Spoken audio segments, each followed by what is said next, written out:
Bandiere a mezz'aste in tutti gli edifici regionali e lutto in tutto il Veneto per i funerali di Alex Zanardi che si svolgeranno a Padova nella Basilica di Santa Giustina. Il presidente Alberto Stefani ha proclamato il lutto regionale in segno di cordoglio e vicinanza al dolore della famiglia del campione morto venerdì 1 maggio. La scomparsa di Zanardi ha suscitato grande commozione in tutto il Veneto, regione con cui aveva un forte legame scegliendola come sua casa. Il Veneto intende manifestare il dolore della comunità intera e testimoniare che l'esempio che Alex lascia sarà sempre un modello e un'ispirazione per generazioni di giovani e di persone a cui la vita riserva difficoltà, ha sottolineato il presidente Stefani, che domani mattina parteciperà alle esequie a Padova insieme a tante altre istituzioni. In città, come rappresentante del governo, dovrebbe arrivare il ministro dello sport Andrea Bodi. Oggi al Quirinale, incontrando le nazionali italiane di tennis femminile e maschile, il presidente della Repubblica Sergio Mattarella ha ricordato Alex Zanardi, una persona di grande spessore umano, capace di motivare i giovani.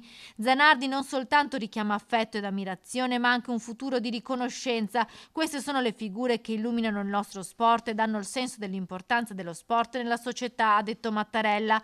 A Padova, per salutare il grande campione, non solo di sport ma anche di vita, sono previste migliaia di persone, non solo famosi come Fabio Fazio, Gianni Morandi e Bebe Vio, ma tanta gente comune. Ciao Alex, pedala libero